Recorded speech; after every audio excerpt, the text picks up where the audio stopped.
Hi there, this is Bholenath Tamrakar and I welcome you all in the classes of Easy Pharmacology.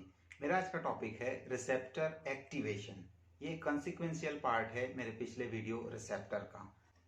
एक drug हमारी body में therapeutic effect देता है, adverse effect देता है, toxic effect देता है। ऑल ओवर ड्रग अपना इफेक्ट शो करना चाहता है और इफेक्ट शो करने के लिए ड्रग को पहले रिसीव होना पड़ता है। जैसे एक प्रोटीन के थ्रू हार्मोन रिसीव हो रहा है, वैसे ही एक प्रोटीन के थ्रू ड्रग भी रिसीव हो सकता है।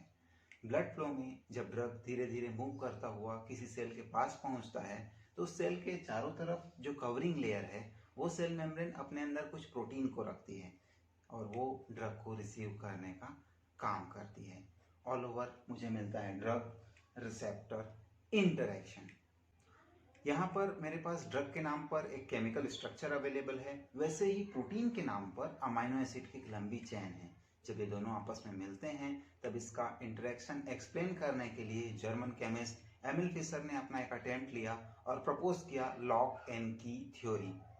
इस लॉक एंड की थ्योरी में जो मेरा प्रोटीन है वो एक्ट करता है एज अ लॉक और ड्रग एक्ट करता है एज अ की। लॉक एंड की तभी फंक्शनल होंगे जब वो एक दूसरे के लिए परफेक्ट कॉम्प्लीमेंट होंगे।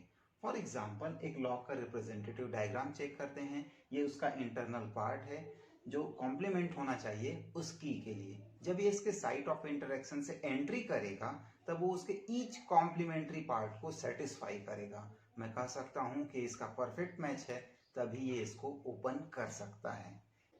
आपकी बॉडी में अमाइनो एसिड का ये चेन लॉक जैसा वर्क करता है और उसका कॉम्प्लेक्स स्ट्रक्चर में अगर मैं साइट ऑफ इंटरेक्शन को ढूंढ करके एनलार्ज करूं तो वो कुछ ऐसा दिखेगा।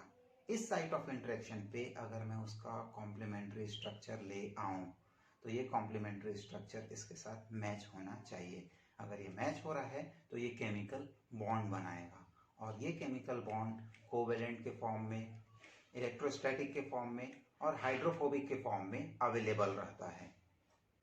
तो जब आपका ड्रग किसी रिसेप्टर के साथ ऐसे बॉन्ड बना लेता है तब होता है ड्रग रिसेप्टर बाइंडिंग। इस बाइंडिंग के कारण ये अपनी एक एफिनिटी शो करता है जिसके कारण ये रिसेप्टर के साथ चिपक करके रह सकता है और जितनी स्ट्रॉन्ग एफिनिटी होगी उतने लंबे समय तक ड्रग रिसेप्टर के साथ बाइंड होकर के रुकेगा। चांसेस हैं उतना ही लंबा ड्रग अपना इफेक्ट शो कर पाएगा।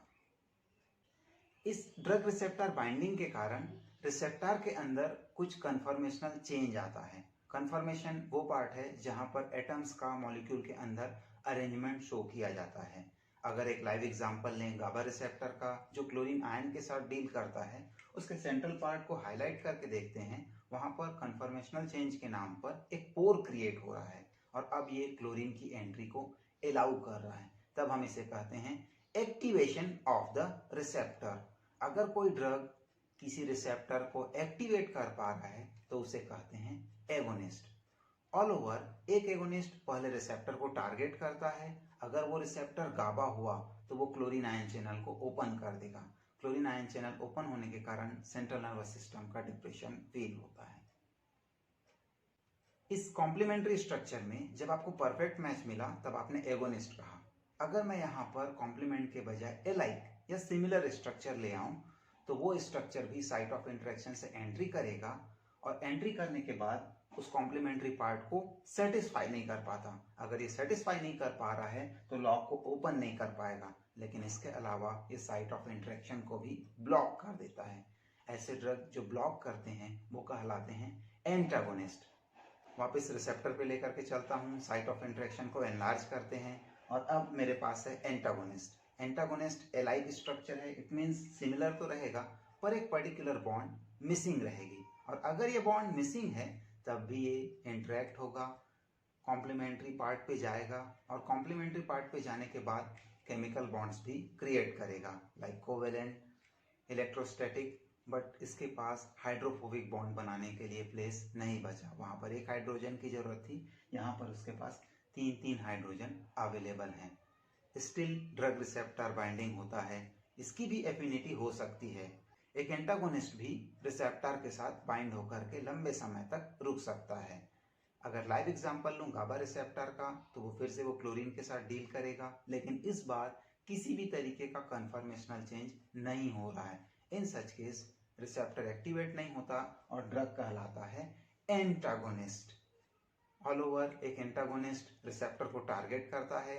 अगर वो रिसेप्टर गाबा है तो वो क्लोरीन आयन चैनल के ऊपर कोई भी इफेक्ट नहीं देगा, और अगर कोई इफेक्ट नहीं आएगा तो वो ब्लॉक करेगा उस डिप्रेशन को जो एगोनिस्ट लेकर के आने वाला था। फॉर दिस सम अप, अगर मैं आपको आर्चरी के गेम में लेकर के चलूं तो ये जो टारगेट है वो है हमारा रिसेप्टर, जो एरो में यूज करता हूं वो बनता है एगोनिस्ट, और इस टारगेट और एरो के बीच में या एगोनिस्ट के बीच में अगर कोई ब्लॉकर अवेलेबल है जो इनको मिलने से रोक देता है वो कहलाएगा एंटागोनिस्ट।